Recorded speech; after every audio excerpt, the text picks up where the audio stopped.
Radhe Radhe. Hello प्यारे बच्चों, welcome to our channel Bioverse the universe of biology. जैसा कि आप सबको पता है कि मैंने आपको बीएससी सेकंड सेमेस्टर का पहला जो लेक्चर लिया था उसमें मैंने आपको बेसिक्स के बारे में बताया था और मैं अपने हर वीडियो में बोलती हूँ कि बेसिक्स आपके लिए बहुत ज़्यादा ज़रूरी हैं। अगर आपको पता ही नहीं रहेगा कि बायोमॉलिक्यूल क्या होते हैं तो मैं बार बार अगर यूज़ करूँगी मैं आपका माइक्रोमॉलिक्यूल, मैक्रोमॉलिक्यूल, आप कैसे जान पाएंगे कौन से रेंज की चीज़ें माइक्रो मॉलिक्यूल होती हैं, कौन से चीज़ की रेंज की चीज़ें मैक्रो मॉलिक्यूल होती हैं। तो उसके लिए आप प्रीवियस वीडियो जाकर जरूर देखिए, वॉच करें प्रीवियस वीडियो, ताकि आपको जो आगे आने वाले लेक्चर्स हैं उनके कॉन्सेप्ट समझ में आए। और आज इस लेक्चर में हम आपके पहले यूनिट का पहला टॉपिक कंप्लीट करने वाले हैं, जिसमें हम पढ़ेंगे structure and biological importance of carbohydrate, जिसमें हम मोनोसैकेराइड, डाइसैकेराइड, पॉलीसैकेराइड पढ़ेंगे, ग्लाइको कॉन्जुगेट्स आते हैं उसमें, इनको पढ़ेंगे।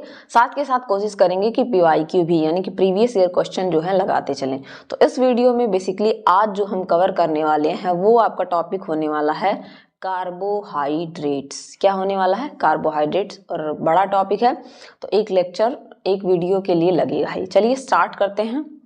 हाइड्रेट, कार्बोहाइड्रेट का मतलब क्या होता है? What is carbohydrate? नाम से पता चल रहा है जो इसका एम्पिरिकल यानी कि जो इसका अनुभविक पहले वाला फॉर्मूला था वो ये कहता था कि कार्बोहाइड्रेट क्या है?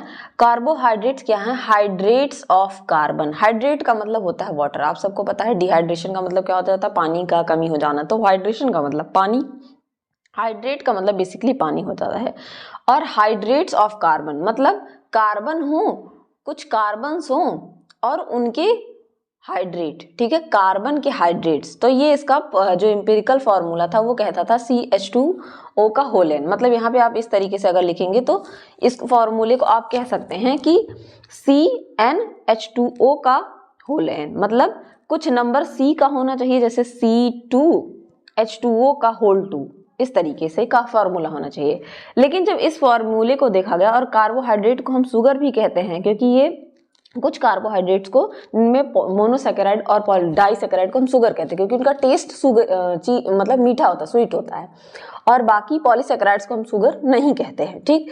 तो यहाँ पे बोला गया कि जो हाइड्रेट्स ऑफ कार्बन है उनको कार्बोहाइड्रेट कहा जाता है। लेकिन एक फॉर्मूला आता है CH3COOH, एसिटिक एसिड, आप सभी जानते होंगे। और अगर आप इसको लिखना चाहें तो इस फॉर्मूले में ये फिट बैठ जाएगा। यहाँ पे 2 C आपको मिल जाएगा, C2, यहाँ पे 2 H मिल जाएगा, H2O का होल N। इस तरीके से ये फॉर्मूला बन जाएगा, ठीक है। तो यहाँ पे देखा गया कि ये फॉर्मूला भी इस वाले फॉर्मूले में ये भी आ जा रहा है, लेकिन ये आपको कार्बोहाइड्रेट तो नहीं मिलेगा। एसिटिक एसिड कार्बोहाइड्रेट तो नहीं है, ये एक एसिड है। इस वजह से इस फॉर्मूले को क्या किया गया? डिस्कार्ड कर दिया गया। लेकिन इस फॉर्मूले पे भी कार्बोहाइड्रेट्स आ जाते हैं।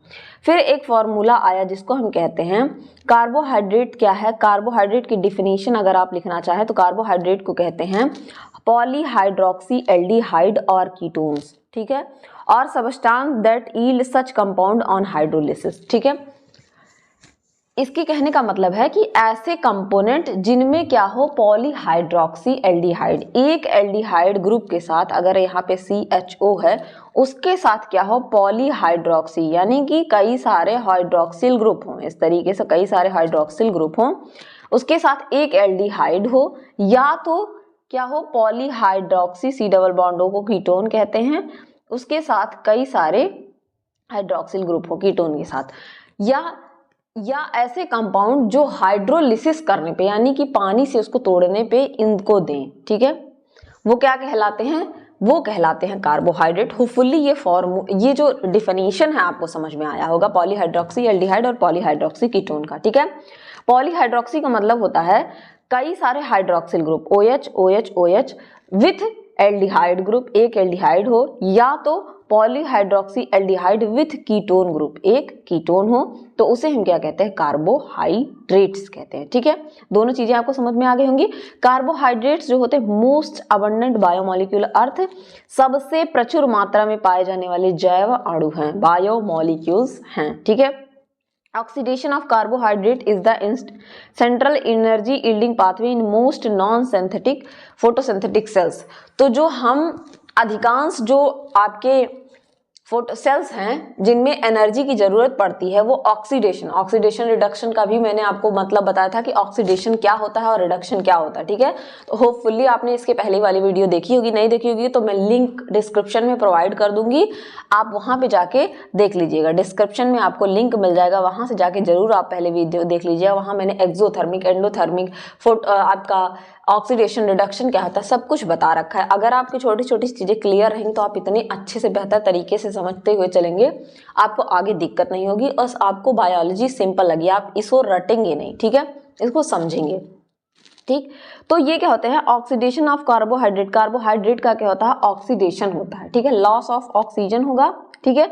और यहाँ पे क्या होगी, सेंट्रल एनर्जी जो एटीपी एनर्जी के फॉर्म में हमारे में पाया जाता है, उसको बनने का काम नॉन फोटोसिंथेटिक सेल, यानी कि जो फोटोसिंथेसिस नहीं कर सकते, अपना फूड नहीं बना सकते, उनमें मोस्टली एनर्जी कहाँ से मिलती है, कार्बोहाइड्रेट के ऑक्सीजन से। आपको अगर आपकी तबीयत बहुत ज़्यादा खराब हो जाती है तो आपको ड्रिप जो चढ़ाया जाता है वो किसका होता है, उसमें ग्लूकोज ही बेसिकली होता है, क्योंकि ये आपके माउथ से ही डाइजेस्ट होना शुरू हो जाता है और आपके ब्लड में वो जो ड्रिप लगती है हाथों में आपके, वो डायरेक्ट आपके वेन्स में ब्लड में डाली जाती है, जिससे कि ग्लूकोज डायरेक्टली आपके ब्लड को मिले और एनर्जी मिल जाए, ठीक है। होपफुली इतनी बातें आपको समझ में आ गई होंगी। अब देखिए जो कार्बोहाइड्रेट्स होते हैं, अगर उनको हम डिवाइड करने की कोशिश करें तो कार्बोहाइड्रेट को दो तरीके से डिवाइड किया जा सकता है। एक होता है सिंपल कार्बोहाइड्रेट, ठीक है, जिसमें मोनोसैकेराइड और डाइसैकेराइड आ जाते हैं, ठीक है। दूसरा होता है कॉम्प्लेक्स कार्बोहाइड्रेट, जिसमें आप ऑलिगोसैकेराइड या पॉलीसैकेराइड इस तरीके से, या सिंपली इसको मोनोसैकेराइड, ऑलिगोसैकेराइड और पॉलीसैकेराइड कह सकते हैं। और इसी ऑलिगोसैकेराइड में आपका डाइसैकेराइड, ट्राइसैकेराइड, ये सारी चीजें आ सकती हैं, ठीक है। सैकेराइड्स का मतलब याद रखिएगा शुगर होता है, ठीक है। मोनोसैकेराइड मतलब वन शुगर, ठीक है, वन शुगर। ग्लूकोज में क्या है, ग्लूकोज क्या है, मोनोसैकेराइड है, ठीक है, एक शुगर मॉलिक्यूल है, ठीक है, इसमें एक शुगर है। फ्रक्टोज मोनोसैकेराइड है, वन शुगर मॉलिक्यूल है, एक शुगर मॉलिक्यूल है। जब वही डाइसैकेराइड आप कहते हैं तो यहाँ पे क्या होगा, जैसे आप ग्लूकोज और ग्लूकोज को कुछ मिला के बनाए तो ये क्या होगा, ये होगा डाइसैकेराइड। शुगर क्या है, एक है। मोनो का मतलब एक कार्बन मत मान लीजिएगा, मोनोसैकेराइड का मतलब होता है एक शुगर, मतलब एक पूरा मॉलिक्यूल, एक शुगर क्या है, पूरा एक मॉलिक्यूल शुगर का है, ठीक। उसी तरीके से डाइसैकेराइड में आप देखते हैं तो यहाँ कुछ एग्जांपल से मैं आपको समझाने की कोशिश करूंगी। जो आपके सिंपल सैकेराइड्स कार्बोहाइड्रेट्स होते हैं उनमें मोनोसैकेराइड्स आ जाते हैं। मोनोसैकेराइड्स में बेसिकली आप ग्लूकोज सबसे सिंपल है, फ्रक्टोज और गैलेक्टोज। वहीं डाइसैकेराइड की बात करें तो उसमें लैक्टोज, सुक्रोज और माल्टोज आ जाते हैं। कुछ ऑलिगोसैकेराइड्स भी होते हैं जिनको कॉम्प्लेक्स कहते हैं, जिसमें आपके रैफिनोज, स्टैचाइलोज, वर्बैकोज। रैफिनोज मतलब आपके जिसमें इधर 7 कार्बन वाले हो जाएंगे, ठीक है। और पॉलीसैकेराइड्स में आपके बहुत बड़े बड़े चेन, 3-3 हजार के चेन मिल जाएंगे, स्टार्च आ जाएगा, ग्लाइकोजन और फाइबर। अब देखिए ये जो ग्लूकोज, फ्रक्टोज और गैलेक्टोज हैं, ये क्या है, ये माइक्रो मॉलिक्यूल्स हैं, ठीक है, माइक्रो मॉलिक्यूल्स हैं, छोटे छोटे मॉलिक्यूल्स हैं। और वहीं अगर आप इनकी बात करेंगे तो ये है, क्या है, मैक्रो मॉलिक्यूल्स हैं। क्या है, मैक्रो मॉलिक्यूल्स। तो दोनों में डिफरेंस आपको बताया जा चुका है, माइक्रो और मैक्रो मॉलिक्यूल्स, ठीक है।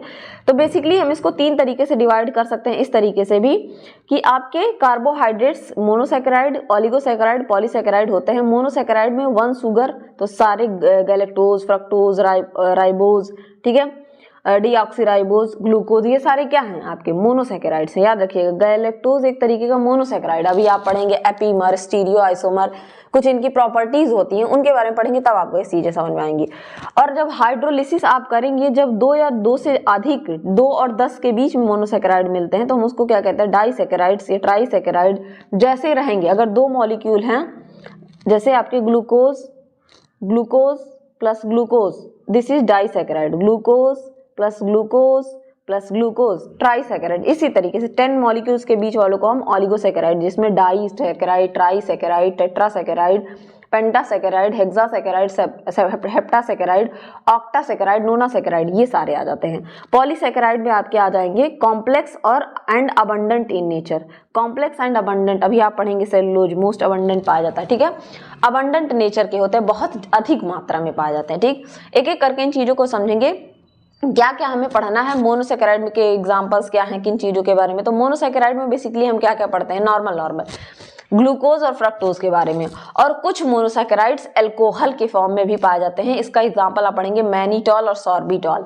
ये जो मैनिटॉल है आप इसको आपने अपने बीएससी फर्स्ट सेमेस्टर में एल्गी पढ़ा होगा, ठीक है, एल्गी, उसमें कई सारे क्लासेस हमने रोडोफाइसी मोनोफाइसी पढ़ा होगा, तो उसमें से जो है आपका ब्राउन एल्गी फियोफाइसी, उसमें मैनिटॉल क्या होता है, उनका प्रोडक्ट बनता है उसमें मैनिटॉल, ठीक है। तो ये क्या होते हैं, जब आपके शुगर के साथ अल्कोहल आ जाता है तो उस तरीके को क्या कहते हैं हम, डेरिवेटिव कार्बोहाइड्रेट कहते हैं, उसमें अल्कोहल पाया जाता है, उसके एग्जांपल है मैनिटॉल और सॉर्बिटॉल, ठीक है। अगर और ऑलिगोसैकेराइड के एग्जांपल की बात करें तो उसमें आपके आ जाते हैं सुक्रोज, जिसको कि हम केन शुगर भी कहते हैं, माल्टोज आ जाता है, ठीक है, माल्टोज के बाद लैक्टोज आ जाता है। बेसिकली हम इन्हीं तीनों के बारे में पढ़ते हैं इसमें। पॉलीसैकेराइड दो तरीके के होते हैं, एक होते हैं स्टोर्ड पॉलीसैकेराइड जो आपकी बॉडी में स्टोर्ड रहते हैं, और दूसरा होता है स्ट्रक्चरल पॉलीसैकेराइड, स्ट्रक्चर के फॉर्म में पाए जाते हैं। स्टोर्ड पॉलीसैकेराइड में आप एक और नाम लिख लेंगे, ह्यूमन में पाया जाता है ग्लाइकोजन, ठीक है, स्टार्च, इन्युलिन, ग्लाइकोजन, ये क्या है, स्टोर्ड पॉलीसैकेराइड है। वहीं अगर स्ट्रक्चरल यानी कि जो शरीर का स्ट्रक्चर बनाने का बस, सेलुलोज, सेलुलोज क्या करता है, शरीर में स्ट्रक्चर का फॉर्मेशन करता है, किसमें, प्लांट में, प्लांट के सेल वॉल में सेलुलोज पाया जाता है, हेमी सेलुलोज प्लांट के सेल वॉल में, पेक्टिन, काइटिन, काइटिन आपके फंजाई में पाया जाता है, और आपके आर्थ्रोपोडा के एक्सोस्केलेटन में म्यूसिलेज, ये सारे क्या हैं, कार्बोहाइड्रेट्स हैं, कौन से, पॉलीसैकेराइड वाले हैं, जिसमें दो तरीके के होते हैं, स्टोर्ड में आपका स्टार्च आ जाता है, इन्युलिन आ जाता है, ग्लाइकोजन आ जाता है। ये सारी चीजें आपको 12वीं क्लास में भी मिल जाएंगी, 12वीं क्लास के एनसीईआरटी में, 11वीं क्लास के एनसीईआरटी में बायोमोलिक्यूल के नाम से है। Cellulose, hemicellulose, pectin, chitin, mucilage, ये सारी चीजें आ जाती हैं। एक एक करके इन चीजों को समझेंगे। देखिए तीन तरीके के मेजर क्लास हैं। मोनोसैकेराइड की अगर मैं बात करूं तो यहाँ पे देखिए मोनोसैकेराइड जो होता है सबसे ज्यादा सिंपल शुगर होता है, सबसे सिंपल अगर कोई शुगर होता है तो वो मोनोसैकेराइड होता है। सिंगल इसमें पॉलीहाइड्रोक्सी एल्डिहाइड और कीटोन, मतलब एक सिंगल, अभी मैं इसका डायग्राम दिखा देती हूँ, सिंगल पाया जाएगा, उसी के साथ आपके ग्लूकोज अटैच होते हैं, ठीक है। सबसे ज्यादा मोस्ट अबंडेंट मोनोसैकेराइड जो है 6 कार्बन का, जिसको कि डी ग्लूकोज या डी फ्रक्टोज कहते हैं, कभी कभी इसको डेक्सट्रोज भी कहते हैं, और शुगर अल्कोहल भी पाया जाता है जैसे माइनिटॉल, सॉर्बिटॉल, ठीक है। एक एक करके इन चीजों को पढ़ेंगे। चलिए सबसे पहले हम मोनोसैकेराइड से ही स्टार्ट करते हैं। यहाँ पे छोटी छोटी चीजें उसके बारे में बताई गई हैं, वो आगे मिलेंगी आपको, ठीक है। जैसे अगर मैं बात करूं, चलिए बता देती हूँ, यहाँ पे ऑलिगोसैकेराइड की बात की जाए तो ये क्या होते हैं, दो ग्लूकोज को जब आप ज्वाइन करेंगे, जब ज्वाइन करते हैं दो ग्लूकोज को, ग्लाइकोसिडिक बॉन्ड बनता है, और ये क्या होता है, डाइसैकेराइड्स कहलाते हैं। सबसे ज्यादा अबंडेंट इनमें डाइसैकेराइड होते हैं।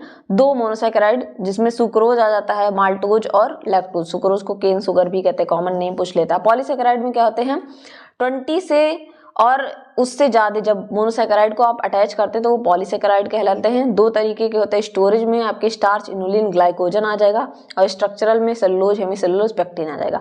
अब देखिए सबसे पहले हम जनरल चीजें कुछ पढ़ेंगे, जैसे कार्बोहाइड्रेट की जनरल प्रॉपर्टीज के बारे में पढ़ेंगे। जैसे कार्बोहाइड्रेट क्या हो जाते हैं, act as a energy reserve, also store foods and metabolic intermediate.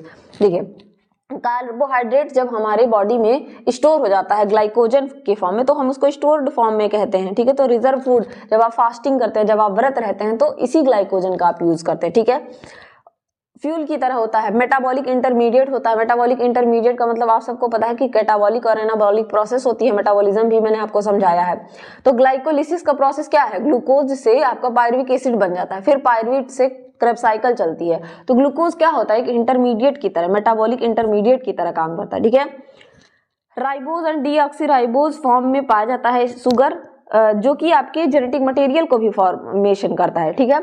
आप सबको पता है कि आपका जेनेटिक मटेरियल किससे किससे मिलकर बना है, sugar, phosphate plus nitrogenous base से मिलकर बना है। तो ये जो शुगर है वो आपके राइबोज फॉर्म में आरएनए में पाया जाता है, और डीऑक्सीराइबोज फॉर्म में डीएनए में पाया जाता है। तो यहाँ पे ये जेनेटिक मटेरियल में भी बनता है, काम आता है। पॉलीसैकेराइड जैसे कि आपका सेलुलोज हो गया, स्ट्रक्चरल एलिमेंट होते हैं सेल वॉल्स में, जैसे प्लांट्स में, बैक्टीरिया में, बेसिकली ये प्लांट में पाए जाते हैं। बैक्टीरिया में आपके पेप्टाइडोग्लाइकन्स होते हैं, उसमें भी आपका ग्लूकोज ही होता है, ठीक है। कार्बोहाइड्रेट जो होते हैं are linked to protein and lipids, play important role in cell interaction, ठीक है। जब आप पढ़ते हैं, आप सेल मेम्ब्रेन पढ़ते हैं तो सेल मेम्ब्रेन क्या पढ़ते हैं, सेल में आपके सेल मेम्ब्रेन में आपको ग्लाइकोकॉन्जुगेट्स देखने को मिलते हैं, प्रोटीन के ऊपर कार्बोहाइड्रेट्स अटैच होते हैं। तो वहां भी ये क्या करते हैं, सेल के इंटरेक्शन में सेल को एक दूसरे से बातचीत करने में हेल्प करते हैं, ठीक है। कार्बोहाइड्रेट्स की और बात की जाए तो ये ऑर्गेनिक कंपाउंड होते हैं, ऑर्गेनिक कंपाउंड जिनमें कार्बन, हाइड्रोजन, ऑक्सीजन, नाइट्रोजन पाए जाते हैं, तो ऑर्गेनिक होते हैं। एल्डिहाइड और कीटोन होते हैं, मेनी हाइड्रोक्सिल ग्रुप होता है इनमें, ठीक। अगर मैं कुछ फिजिकल प्रॉपर्टी ऑफ कार्बोहाइड्रेट की बात करूं तो ये क्या होते हैं, ये स्टीरियो आइसोमेरिज्म शो करते हैं। स्टीरियो आइसोमेरिज्म का मतलब क्या होता है, compound having same structural formula but they differ in spatial configuration, ठीक है। ऐसे कंपाउंड जिनका स्ट्रक्चरल फॉर्मूला एकदम सेम हो, देखने में वो एकदम सेम लगे, ठीक है, लेकिन उनका जो कॉन्फ़िगरेशन हो, उनका जो विन्यास हो वो अलग हो। जैसे ग्लूकोज हैज 2 आइसोमर, ग्लूकोज के 2 आइसोमर्स होते हैं respect to penultimate carbon atom, ठीक है।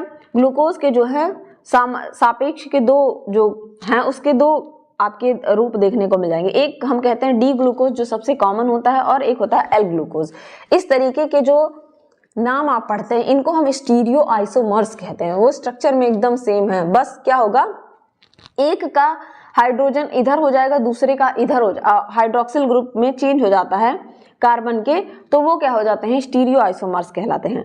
एक होता है ऑप्टिकल एक्टिविटी शो करते हैं ग्लूकोज। ऑप्टिकल एक्टिविटी का मतलब क्या होता है, it is the rotation of plane polarised light forming positive glucose and negative glucose. इसका मतलब होता है प्लेन पोलराइज्ड लाइट का मतलब, मान लीजिए ये कोई प्लेन पोलराइज्ड लाइट है, अगर ये ग्लूकोज से पास की जा रही है, अगर वो क्या कर रहा है, अगर ये प्लेन पोलराइज्ड लाइट रोटेशन जो है शो कर रही है, पॉजिटिव रोटेशन क्लॉकवाइज शो कर रही है, तो वो क्या होगा, positive glucose. Anti clockwise show कर रही है तो नेगेटिव ग्लूकोज होता है, ठीक है। दूसरे होते हैं diastereoisomer. Diastereoisomer होता है it is the configuration change with respect to C2, C3, C4 in glucose, example mannose, galactose. अभी मैं इसको बताती हूँ दिखा के आपको इन दोनों को। एनोमर को आप अगर इस तरीके से समझिए, glucose in aqueous solution can exist in ring structure. Aqueous solution में ग्लूकोज का भी मैं रिंग स्ट्रक्चर बताऊंगी कैसे बनता है, मोनोसैकेराइड जब पढ़ूंगी तो रिंग स्ट्रक्चर में पाए जाते हैं। अगर रिंग स्ट्रक्चर में ग्लूकोज पाया जा रहा है, बाकी सारी चीजें इस दोनों में आपको सेम देखने को मिलेंगी, बस एक गोला आपको देखने को मिलेगा ये वाला। अगर प्लेन ये इस तरीके से अगर आप लाइन खींच दें इस प्लेन पे, अगर आपका OH ग्रुप, ठीक है, सेकंड कार्बन का आपका OH ग्रुप, जिसको कि फंक्शनल ग्रुप भी कहते हैं, अगर वो नीचे की साइड है, इस तरीके के ग्लूकोज को हम क्या कहते हैं, अल्फा डी ग्लूकोज। क्या कहते हैं, अल्फा डी ग्लूकोज। और अगर यही आपका जो है ऊपर की तरफ है तो इसे हम क्या कहते हैं, बीटा डी ग्लूकोज। याद रखिएगा, अल्फा और बीटा डी ग्लूकोज कहते हैं, ये होता है एनोमर, ठीक है। अल्फा और beta D glucose are anomer of each other at carbon number 2 होगा, यहाँ कार्बन नंबर 1 नहीं होगा, ठीक है, सॉरी, हाँ, कार्बन नंबर यहाँ पे 1 होगा। कार्बन नंबर 1 पे क्या होते हैं, ये एक दूसरे से डिफर करते हैं। कहाँ करते हैं, ये दूसरा वाला बताया गया, कार्बन नंबर 1 पे ये एक दूसरे से डिफर करते हैं। वहीं एपीमर की बात की जाए, अगर मैं एपीमर्स की बात करूं, एपीमर्स क्या होते हैं, sugar which have differ only at 1 carbon. अगर एक कार्बन पे एक दूसरे से डिफर हैं तो वो क्या कहलाता है, एक्सेप्ट C1 को छोड़कर, पहले कार्बन को छोड़कर, और किसी भी कार्बन पे अगर जो कार्बन एटम है सुगर एक दूसरे से डिफरेंट है तो उसे हम क्या कहते हैं, एपीमर ऑफ ग्लूकोज। जैसे हम यहाँ पे 2 ग्लूकोज लिए हैं हमने, मैनोज और गैलेक्टोज, ठीक है। मैनोज और गैलेक्टोज में आप देखेंगे कि मैनोज डिफर है इससे, ये पहला कार्बन हो गया, ये पहला कार्बन दूसरे कार्बन पे, इसमें OH इस साइड है और इसका OH इस साइड है, ठीक है। यही डिफरेंस है किसमें, ग्लूकोज और मैनोज में। ये दोनों, ये क्या है आपका मैनोज है और ये क्या कहलाएगा, ग्लूकोज। अगर OH इस साइड आ गया तो ये ग्लूकोज होगा C2 कार्बन का, और अगर इस साइड आ गया तो ये क्या होगा, मैनोज होगा, ठीक है। नेक्स्ट अगर मैं बात करूं, यहाँ पे देखिए ग्लूकोज और गैलेक्टोज में क्या डिफरेंस होता है, बीच में ग्लूकोज है। ग्लूकोज में अगर C4 वाले कार्बन पे OH इस साइड है तो ये क्या होगा, ग्लूकोज होगा, और अगर C4 वाले कार्बन का OH इस साइड आ गया तो ये क्या होगा, गैलेक्टोज होगा, ठीक है।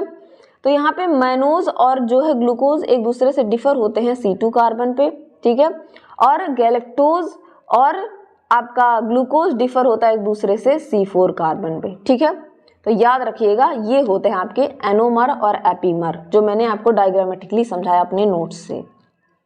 समझ में आ गई होगी। ठीक है, एनोमर्स और ये सारी चीजें क्या होती हैं। चलिए आगे हम देखेंगे। अब सब शुरुआत करेंगे मोनोसैकेराइड से। देखिए मोनोसैकेराइड अगर मैं बात करूं तो ग्रीक वर्ड मोनो से मिला है, और आपके पूरे बायोलॉजी में मोनो वर्ड कहीं आ जाए तो उसका मतलब होता है single. Single saccharide means single sugar.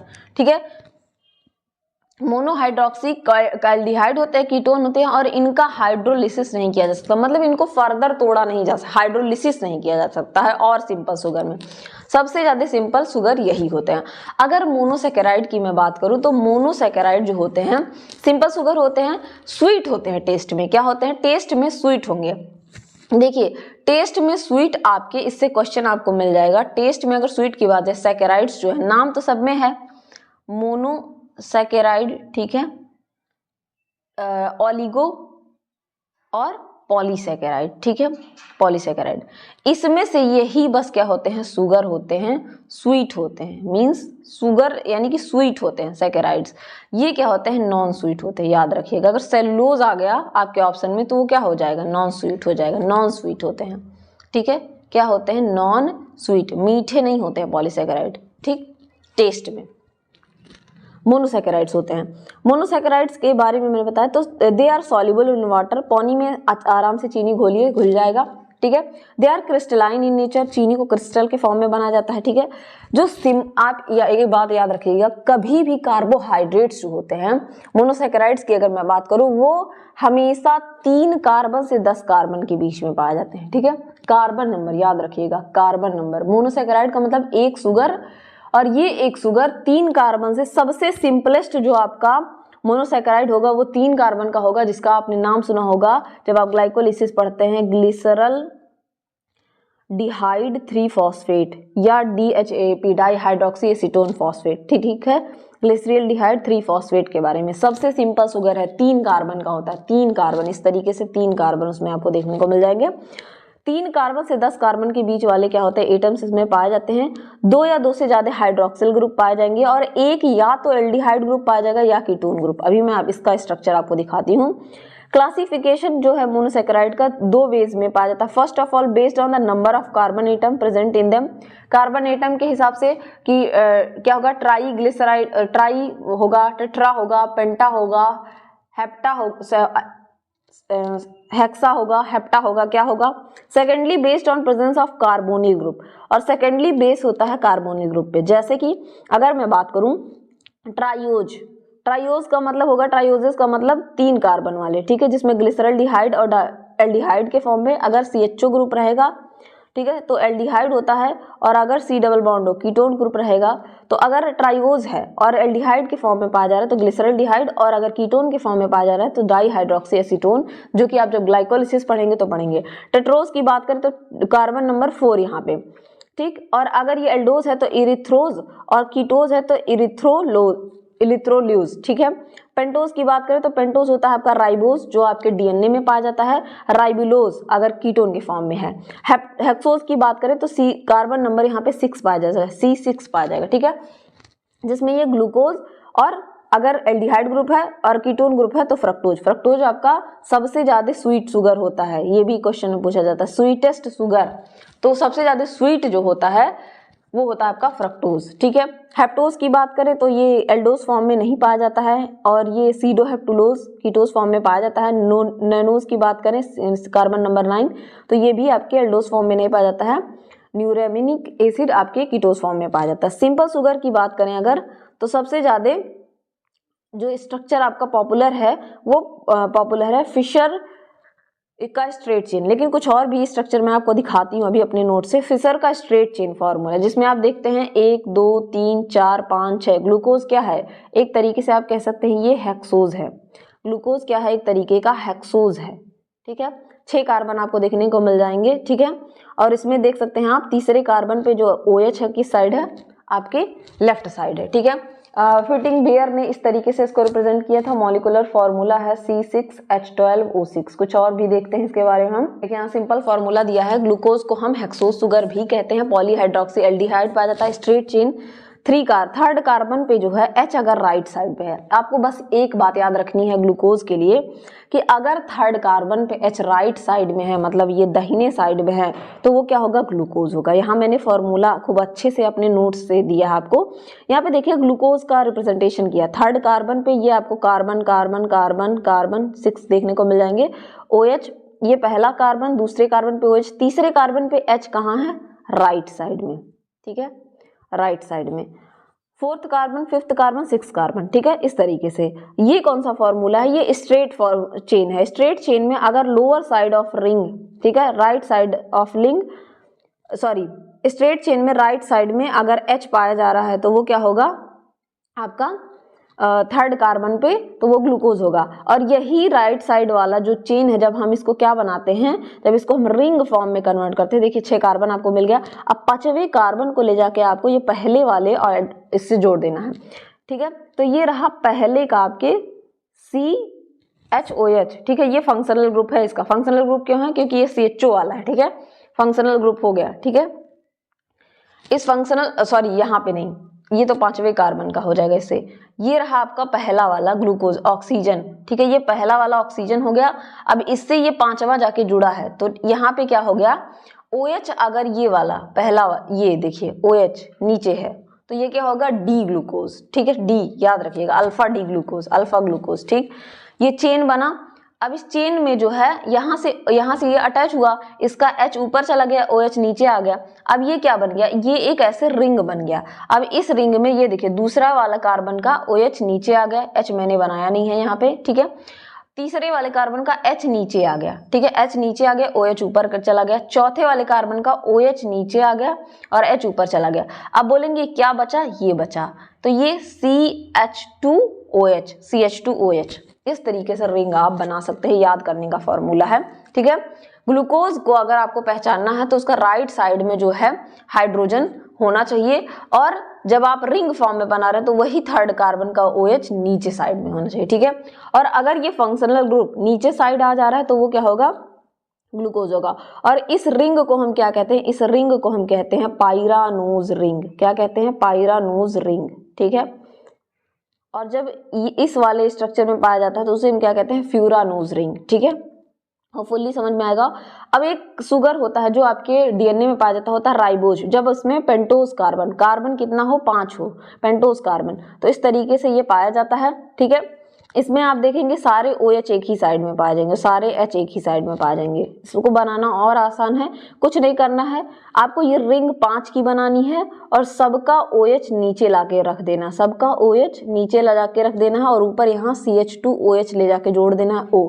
ये होता है आपका राइबोज, ठीक है। और यहीं अगर डी ऑक्सीराइबोज की बात की जाएगी, डी ऑक्सीराइबोज में कुछ नहीं करा जाता है, बस इसमें से आपको इस वाले जगह से एक O हटा के सिर्फ H कर देना। आप देखेंगे सिंपल सा, कुछ नहीं करना है। इस वाले थर्ड वाले से OH हटा के H हो जाएगा। डिराइव्ड शुगर होता है, जब आप डीऑक्सीजनेशन करते हैं तब ये आपको मिलता है, इसलिए मैंने बता दिया कि आगे आपके न्यूक्लियोटाइड आप पढ़ेंगे DNA में भी काम आएगा। मतलब यहाँ से आपकी सारी चीजें एकदम अच्छे से क्लियर हो जाएंगी, ठीक है। चलिए डाइसेकेराइड पढ़ते हैं। डाइसेकेराइड एक बात याद रख लीजिए कि डाइसेकेराइड जो है जब वो बनते हैं, मतलब ऑलिगोसेकेराइड, तो इस तरीके से क्या होते हैं, ग्लाइकोसिडिक बॉन्ड बनता है। Glycosidic bond with loss of water. जैसे मान लीजिए ये दो मैंने ग्लूकोज का फॉर्मूला इसीलिए आपको बताया, जब आप दो को जोड़ेंगे तो यहाँ बीच में क्या होगा, इसका भी OH नीचे आएगा, इसका भी OH, इसको उल्टा इस तरीके से रखेंगे। देखिए ये एक ग्लूकोज हो गया, मान लीजिए ये पहला ग्लूकोज था, ठीक है, इसका OH, और सेम इसी तरीके से ये भी ग्लूकोज बनाएंगे तो इसके चौथे कार्बन वाला यानी कि ये वाला इधर आ जाएगा। इन दोनों को मिलाने पे आप H2O निकालेंगे। इसके बाद जो ये बॉन्ड बनेगा HOH का, इसको हम कहते हैं ग्लाइकोसिडिक बॉन्ड। कैसा बॉन्ड कहते हैं, ग्लाइकोसिडिक बॉन्ड। ये जो कनेक्शन है कार्बन नंबर 1 से और कार्बन नंबर 4 से बनता है, इसीलिए हम इसको कहते हैं अल्फा 1,4 ग्लाइकोसिडिक बॉन्ड। ये सारी चीजें काम आएंगी जब आप पढ़ेंगे, जब आप ग्लाइकोजन वगैरह का स्ट्रक्चर पढ़ेंगे, तो इसी वजह से मैंने बता दिया कि ये बॉन्ड जो होता हो गया था अल्फा 1,4 ग्लाइकोसिडिक बॉन्ड। चलिए आगे पढ़ते हैं डाइसेकेराइड क्या होते हैं। अब इनका बायोलॉजिकल इंपॉर्टेंस भी हम थोड़ा पढ़ लेते हैं। चीफ सोर्स ऑफ एनर्जी होता है मेनी एनिमल्स में, ठीक है। इंस्टेंट सोर्स मतलब कहते हैं ना कि इंस्टेंट मैसेजिंग कर दिए, तुरंत एनर्जी देता है, ठीक है। ब्रोकन डाउन होता है ग्लाइकोलिसिस के थ्रू क्रेब्स साइकिल में, एटीपी बनाता है, ठीक है। ग्लाइकोजन के फॉर्म में एनिमल में और स्टार्च के फॉर्म में प्लांट में ये स्टोर हो जाता है। स्टोर्ड कार्बोहाइड्रेट जो है एनर्जी सोर्स की तरह वर्क करता है, प्रोटीन की जगह पे हम इसको ले लेते हैं, ठीक है। इंटरमीडिएट होता है biosynthesis of fat and protein का, जब आप फैट और प्रोटीन बनाना सीखेंगे तो उसके बीच का ये इंटरमीडिएट होता है, ठीक है। कार्बोहाइड्रेट जो है नर्व टिश्यू को एनर्जी सोर्स ऑफ ब्रेन होता है, मतलब इसके बहुत सारे फंक्शन है, ठीक। अब हम चलेंगे पढ़ेंगे यहाँ पे ग्लूकोज के बारे में। रोल क्या है मोनोसैकेराइड्स का, जिसमें आ जाता है ग्लूकोज, ठीक है। ग्लूकोज जो होता है, ग्लूकोज का फॉर्मूला मैंने आपको दिखाया, ठीक है। राइट साइड पे H पाया जाता है, रिंग फॉर्मूला भी मैंने आपको दिखाया। तो एनर्जी सोर्स जो है इसका प्राइमरी एनर्जी सोर्स है, ठीक है। सेलुलर रेस्पिरेशन में यूज होता है, प्रोड्यूस करता है एटीपी को। मेटाबॉलिज्म की बात करें अगर तो उपापचय क्या होता है इसमें, वेरियस मेटाबॉलिक पाथवे जैसे कि ग्लाइकोलिसिस, सिट्रिक एसिड साइकिल में यूज होता है। ब्लड शुगर लेवल को ये मेंटेन करता है, ठीक है। इसी वजह से इसको ब्लड ग्लूकोज भी कहते हैं, याद रखिएगा इसका दूसरा नाम क्या होता है, ब्लड ग्लूकोज भी कहते हैं, ठीक है। ब्लड शुगर लेवल को मेंटेन करता है, ना ही बहुत ज्यादा हाई होने देता है। अगर ब्लड शुगर लेवल हाई हो गया तो आपको डायबिटीज मिलाइटस हो जाएगा, क्या हो जाएगा, डायबिटीज मिलाइटस। और अगर बहुत ज्यादा लो हो जाता है तब भी आपको दिक्कत होती है। तो ये क्या करता है, ब्लड ग्लूकोज लेवल को मेंटेन करता है। सेकेंड आ जाता है आपका फ्रक्टोज। फ्रक्टोज क्या है, सबसे ज्यादा स्वीटेस्ट शुगर है। इसको हम फ्रूट शुगर या हनी शुगर के नाम से भी जाने जाते हैं, और ये स्वीटेस्ट शुगर है, स्वीटर देन ग्लूकोज होता है, स्वीटेस्ट शुगर होता है, ठीक है। मेटाबोलाइज होता है लीवर के द्वारा, ग्लूकोज में कन्वर्ट किया जाता है, स्टोर्ड होता है फैट के, स्टोर्ड एज फैट के फॉर्म में स्टोर होता है, ठीक है। स्वीटनेस मच स्वीटर होता है, ग्लूकोज से स्पारिंग इफेक्ट होता है, can spare glucose use allowing for variable metabolic pathway, ठीक है। ग्लूकोज के उपयोग को छोड़ सकते हैं आप, मतलब ग्लूकोज की जगह पे इसको हम यूज कर सकते हैं, ठीक है। यहाँ पे एक स्ट्रक्चर्स आपको दिखाए गए हैं, ठीक है। इस तरीके से स्ट्रक्चर आपको दिखाए गए हैं यहाँ पे, ये देखिए, ये alpha D glucose, beta D glucose, जो कि मैंने आपको ऊपर भी दिखाया, ठीक है। और यहाँ पे अल्फा फ्रक्टोज के बारे में ये देखिए, ये किस रूम ये आपका फ्यूरानोज रिंग है, ठीक है। ये फ्रक्टोज का आपको स्ट्रक्चर दिखाया गया कि किस तरीके से फ्रक्टोज पाया जाता है, ठीक। सॉर्बिटॉल और मैनिटॉल मैंने बताया था शुगर एल्कोहल होते हैं, कैसे, एल्कोहलिक शुगर जो होते हैं, ठीक है। तो देखिए इनमें क्या देखने को मिलेगा आपको, CH2OH ऊपर देखने को मिलेगा, ठीक है। प्रॉपर्टीज होती हैं कुछ आपके मोनोसैकेराइड्स की, जैसे ये कलरलेस होते हैं, क्रिस्टलाइन पाए जाते हैं शेप में, सॉल्युबिलिटी वाटर में सॉल्युबल होते हैं, टेस्ट इनका स्वीट होता है, ऑप्टिकल एक्टिविटी शो करते हैं प्लस और माइनस वाला, डेक्स्ट्रा रोटेटरी और लीवर रोटेटरी होते हैं, ठीक है। म्यूटा रोटेशन इनमें शो किया जाता है, ठीक है। अगर द स्पेसिफिक रोटेशन है उसको ऑप्टिकली एक्टिव कंपाउंड है तो वो रोटेशन एक तरीके का शो करता है, उसे म्यूटा रोटेशन कहते हैं। तो ये शो करते हैं, रिड्यूसिंग एजेंट होते हैं, याद रखिएगा, रिडक्शन शो करते हैं। अभी आप आगे पढ़ेंगे भी मोनोसैकेराइड्स क्या होता है, reducing agent such as hydrogen peroxide, ठीक है, H2O2 रिड्यूस करते हैं, ठीक है। In sugar reaction sugar is oxidised at the carbonyl group and oxidising agent become reduce, ठीक है। तो अगर C6H12O6 को, मतलब यहाँ पे एक फॉर्मूला दिया है इस तरीके से, C6H12O6 को हम क्या करें, कॉपर के साथ, कॉपर हाइड्रोक्साइड के साथ अगर हम इसका रिएक्शन कराते हैं तो ये क्या हो जाता है, यहाँ पे जो आपका शुगर है, ठीक है, ये क्या बना ले रहा है, C6H12O7 बना ले रहा है। कॉपर क्या हो जा रहा है, यहाँ पे रिड्यूस हो जा रहा है, अभी तक इसमें OH था, अब ये क्या बन जा रहा है, Cu2 का होल टेस्ट और 2H2O वाटर बन जा रहा है, ठीक है। तो ये क्या करते हैं, रिड्यूसिंग एजेंट होते हैं, ठीक। दूसरा जो डाइसैकेराइड पढ़ने वाले हैं वो होता है आपका दूसरा जो है ऑलिगोसैकेराइड। ऑलिगोसैकेराइड का पार्ट होता है डाइसैकेराइड, हम जनरली डाइसैकेराइड को ही पढ़ते हैं, मोस्ट कॉमन है ये, ठीक है। डाइसैकेराइड क्या होते हैं, दो शुगर को ज्वाइन करते हैं तो ग्लाइकोसिडिक बॉन्ड बनता है, जैसा कि अभी मैंने आपको दिखाया। मोस्ट अबंडेंट डाइसैकेराइड जो है सुक्रोज, लैक्टोज एंड माल्टोज हैं।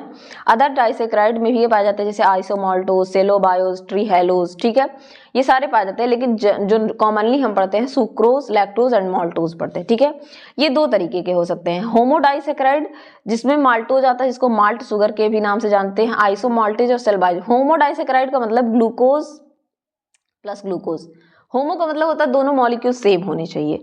हेट्रो का मतलब होता है जहां पे एक क्या हो, ग्लूकोज हो, तो दूसरा क्या हो, फ्रक्टोज हो, जैसे कि ये सुक्रोज में होता है। लैक्टोज में क्या होता है, एक ग्लूकोज होता है तो दूसरा गैलेक्टोज होता है, दोनों अलग अलग मॉलिक्यूल हो गए, तो ये क्या हो जाते हैं, डाइसैकेराइड्स हो जाते हैं। याद रखिएगा इसमें, अभी आप आगे पढ़ेंगे भी, जो आपने मोनोसेकेराइड पढ़ा क्या होते हैं, रिड्यूसिंग शुगर होते हैं। इस बात को याद रखना, आपसे क्वेश्चन पूछता है मोनोसेकेराइड्स क्या होते हैं, रिड्यूसिंग शुगर। उसी तरीके से डाइसेकेराइड भी क्या होते हैं, रिड्यूसिंग शुगर होते हैं, लेकिन केवल दो, और वो दो हैं आपके लैक्टोज और माल्टोज। सुक्रोज एक एक्सेप्शन है। सुक्रोज क्या होता है, सुक्रोज इज नॉन रिड्यूसिंग होता है। ये सुक्रोज नॉन रिड्यूसिंग होता है। देखिए कोई भी ग्रुप रिड्यूसिंग कब होता है, जब उसके पास फ्री फंक्शनल ग्रुप OH वाला ग्रुप जो है, फ्री फंक्शनल ग्रुप कहते हैं। OH क्या है, इधर का CHO वाला OH है, मतलब एल्डिहाइड वाला, तो ये फ्री फंक्शनल ग्रुप है। अगर ये पाया जा रहा है तो वो क्या होगा, रिड्यूसिंग होगा। लेकिन जो आपका सुक्रोज होता है उसमें आप अभी देखेंगे, इसमें आपको फ्री फंक्शनल ग्रुप नहीं देखने को मिलेगा, क्योंकि यहाँ पे ग्लूकोज के साथ फ्रक्टोज जुड़ा है और दोनों के स्ट्रक्चरल फॉर्मूला क्या है, ये आपका पायरानोज रिंग है तो ये फ्यूरानोज रिंग है। इस वजह से यहाँ पे ये फ्री फंक्शनल ग्रुप आपको नहीं देखने को मिलेगा, CH2OH देखने को मिलेगा, जिसकी वजह से ये क्या होते हैं, नॉन रिड्यूसिंग होते हैं। और अगर पॉलीसेकेराइड की मैं बात करूँ तो पॉलीसेकेराइड नॉन रिड्यूसिंग होते हैं। पॉलीसेकेराइड याद रखिएगा, पॉलीसेकेराइड क्या होते हैं, नॉन रिड्यूसिंग पॉलीसेकेराइड। लेकिन इनमें इनके कुछ पार्ट, जैसे अगर ये इतना बड़ा पॉलीसेकेराइड है तो इसका मान लीजिए राइट वाला एंड क्या हो सकता है, रिड्यूसिंग हो सकता है, आगे आप पढ़ेंगे, लेकिन पूरी तरीके से रिड्यूसिंग नहीं होते हैं। तो रिड्यूसिंग आपके दो होते हैं, मोनोसेकेराइड और आपके डाइसेकेराइड। डाइसेकेराइड में भी एक एक्सेप्शन है, सुक्रोज, क्योंकि उसके पास फ्री फंक्शनल ग्रुप नहीं होता। सुक्रोज नॉन रिड्यूसिंग है, इस बात को याद रखना है। सुक्रोज को हम table sugar, cane sugar, beet sugar के भी नाम से जानते हैं, तो याद रखिएगा सुक्रोज को table sugar, cane sugar, beet sugar के नाम से जानते हैं।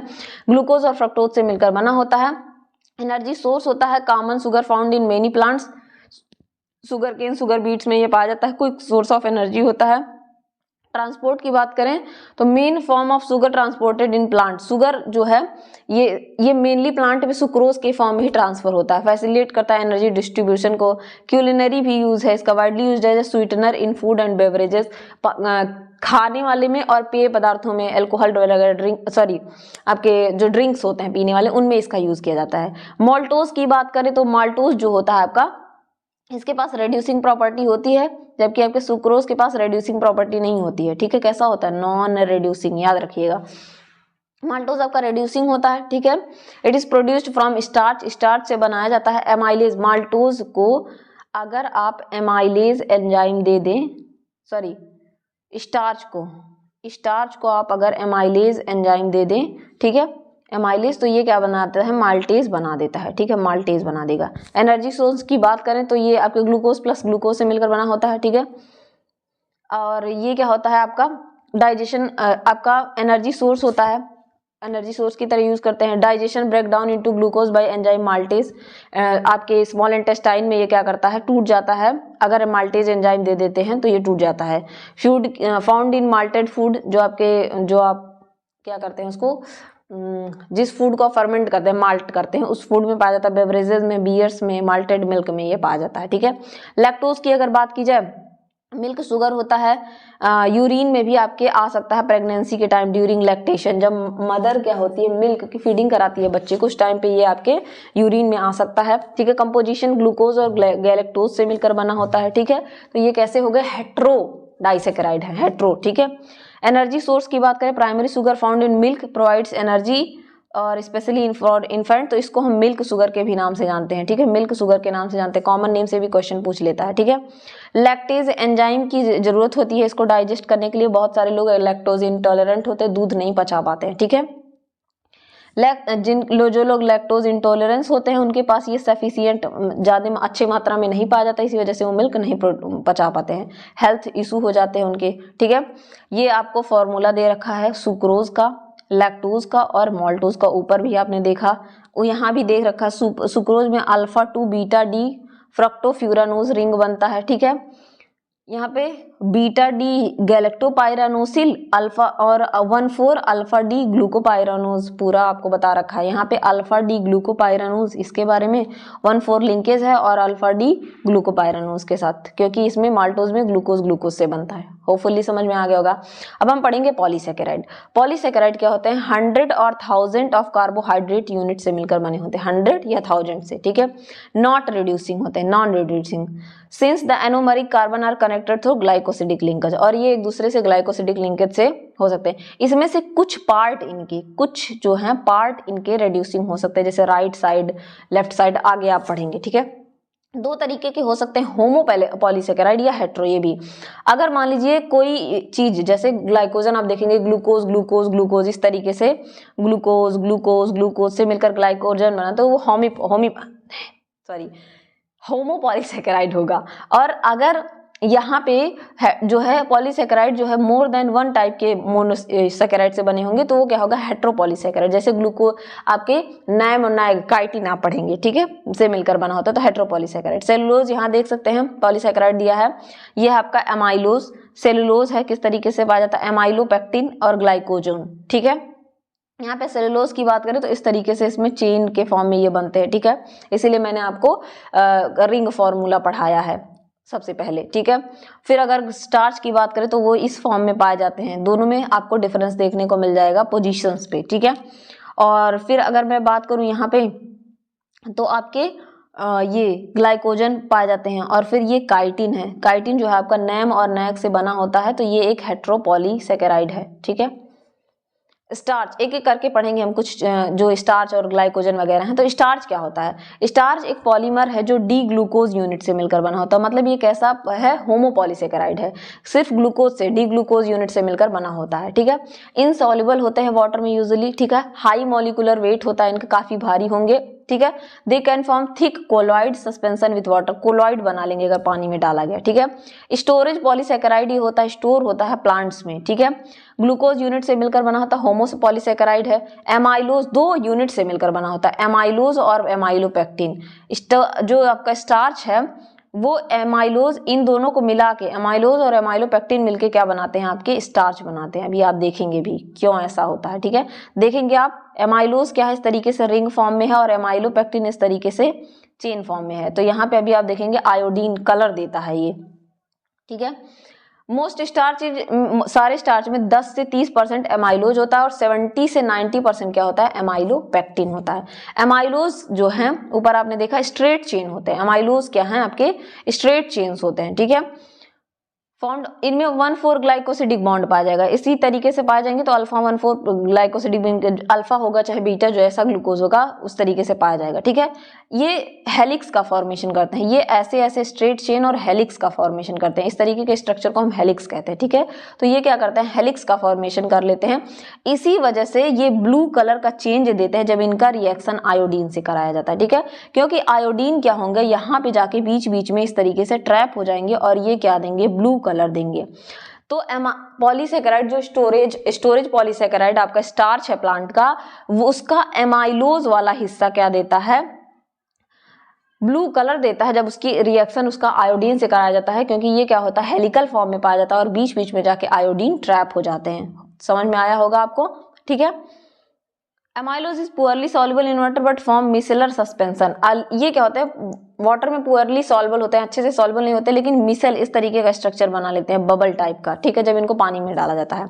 एमाइलोपेक्टिन की बात करें तो ग्लूकोज पॉलीमर होता है, इसमें अल्फा 1,4 लिंकेज और अल्फा 1,6 लिंकेज। देखिए अगर ये स्ट्रेट चेन में है तो अल्फा 1,4 लिंकेज पाया जा रहा है, लेकिन अगर यहीं से ये दूसरा चेन बना लिया तो यहाँ जो ये ब्रांचिंग पॉइंट है, इस ब्रांचिंग पॉइंट पे जो लिंकेज पाया जाएगा वो होगा अल्फा 1,6 या बीटा जो भी होगा 1,6 का। तो इसमें दो तरीके के लिंकेज होंगे, अल्फा 1,4 और अल्फा 1,6 का लिंकेज भी पाया जाएगा। Branches are generally longer than son above, जैसे दिख रहे हैं उससे ये काफी बड़े होते हैं। Red violet colour change on reaction with iodine, ये कैसा कलर देते हैं, रेड वायलेट कलर देते हैं। कैसा कलर, रेड वायलेट कलर देते हैं, ठीक है। This change is usually masked by much darker reaction of amylose to iodine, लेकिन ये जो कलर है वो मास्क कर दिया जाता है, जो एमाइलोज का कलर है वो ज्यादा दिखता है, ये कलर आपका एमाइलोपेक्टिन वाला दिखता नहीं है, इसीलिए कहा जाता है कि ये आयोडीन टेस्ट देता है, ठीक है।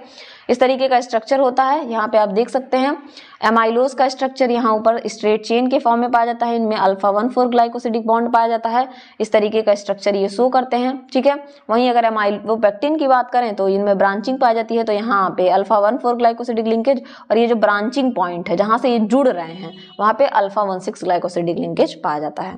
दूसरा स्टोरेज पॉलीसेकेराइड होता है ग्लाइकोजन, जो कि एनिमल्स में स्टोर्ड के फॉर्म में पाया जाता है, 10% लीवर में पाया जाता है, 1 से 2% आपके मसल्स में पाया जाता है, एनर्जी देने का काम करता है। सिमिलरली स्ट्रक्चर होता है इमाइलोपेक्टिन की तरह, केवल इतना डिफरेंस है स्टार्च से कि number of branches alpha 16 branches very every 8 to 10 residue like amylopectin. Glycogen gives red violet colour with iodine. ठीक है, इसमें कहूंगी सेम एमाइलोपेक्टिन की तरह इसका स्ट्रक्चर होगा, मतलब इसी तरीके से ऐसे ऐसे ऐसे ऐसे ऐसे, लेकिन इनमें जो ब्रांचिंग है हर 8 से 10वें रेसिड्यू पे, रेसिड्यू कहते हैं जब दो मॉलिक्यूल को जोड़ने के बाद पानी निकलता है वहां हम रेसिड्यू वर्ड कहते हैं। ठीक है, तो हर 8 से 10वें मॉलिक्यूल पे एक ब्रांचिंग, हर 8 से 10वें मॉलिक्यूल पे आपको एक ब्रांचिंग देखने को मिलेगी। और ये जो है एमाइलोपेक्टिन जो है रेड वायलेट कलर देते हैं, क्योंकि यहाँ पे एमाइलोपेक्टिन पाया जा रहा है, एमाइलोज वाला तो स्ट्रक्चर पाया नहीं जा रहा कि वायलेट कलर आयोडीन से के साथ ब्लू कलर देगा, तो यहाँ पे ये रेड वायलेट कलर देता है। रेगुलेट करता है ब्लड ग्लूकोज लेवल को। ग्लाइकोजन जो है मेंटेन करता है, हेल्प्स जो लीवर है मेंटेन करता है ब्लड ग्लूकोज लेवल को।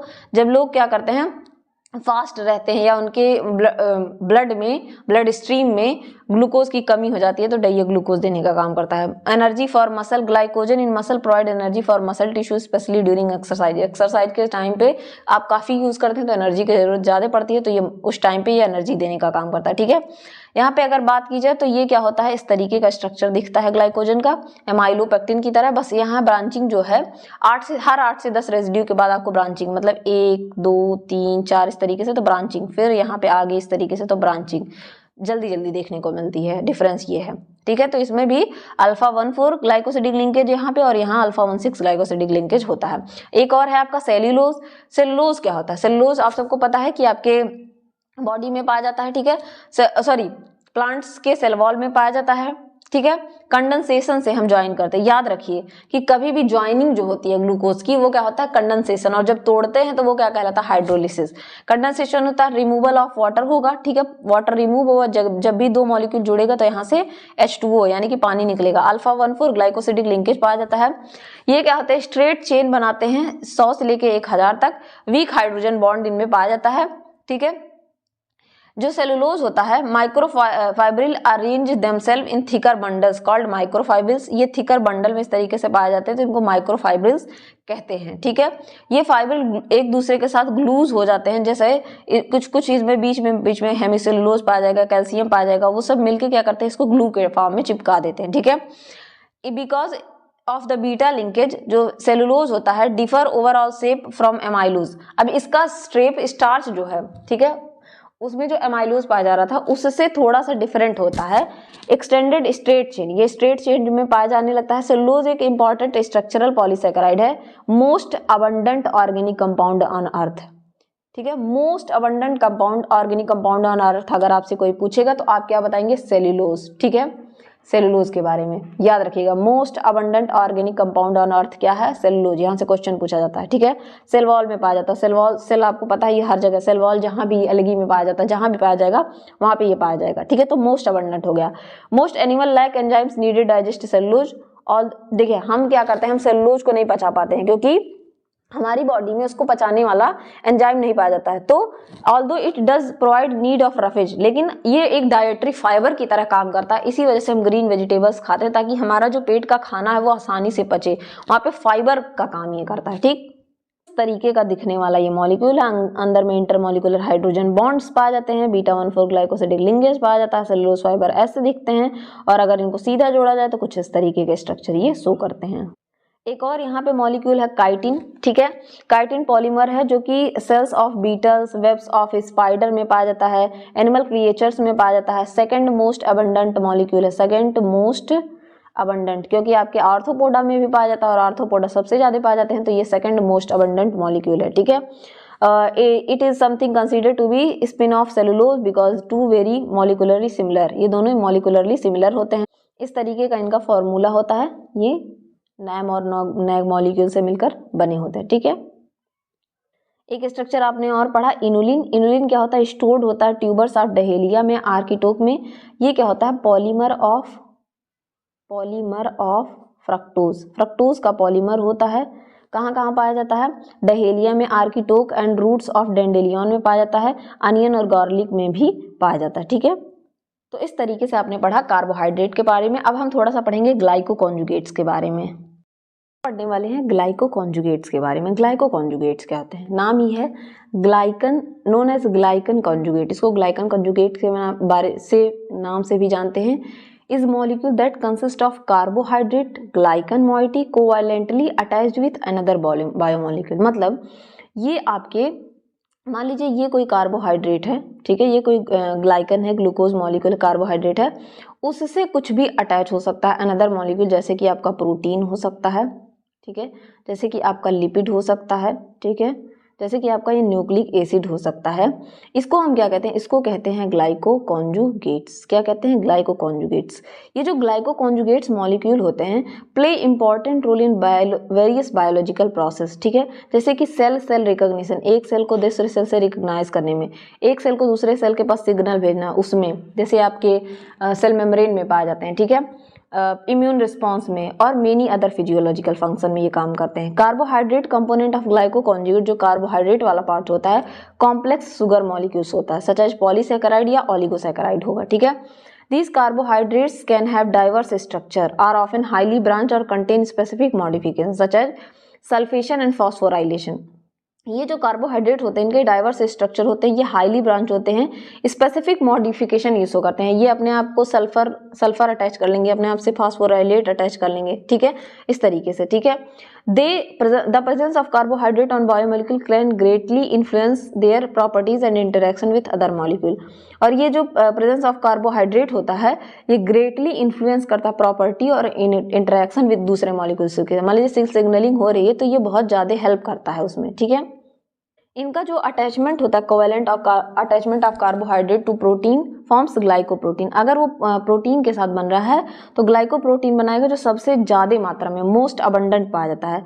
ग्लाइकोप्रोटीन जो है इन्वॉल्व होते हैं बहुत सारे सेलुलर प्रोसेस में, इंक्लूडिंग प्रोटीन फोल्डिंग में, सेल अधेशन में, मॉड्यूलेशन ऑफ प्रोटीन एक्टिविटी में, ठीक है। They are also important in various biomedical application, जैसे कि डायग्नोसिस करने में, थेराप्यूटिक्स में, वैक्सीन के डेवलपमेंट में। ग्लाइकोलिपिड्स जो है are another type of glycoconjugate. जब ग्लूकोज के साथ लिपिड जुड़ जाए तो उसे हम क्या कहते हैं? ग्लाइकोलिपिड्स, ठीक है। जहाँ पे कार्बोहाइड्रेट अटैच होता है ग्लाइकोलिपिड मॉलिक्यूल्स के साथ। They are found in cell membrane में पाए जाएंगे, related to cell recognition, signal transduction और सेलुलर एडेशन में ये हेल्प करते हैं, ठीक है। ग्लाइको कॉन्जुगेट जो है जो कैसे बना सिंथेसाइज किए जाते हैं? एंजाइमेटिक प्रोसेस के द्वारा, ठीक है, जिसमें आपके ग्लाइको ट्रांसफरेज एंड और अदर मॉडिफाइंग एंजाइम का हम यूज करके ग्लाइको कॉन्जुगेट्स बनाते हैं।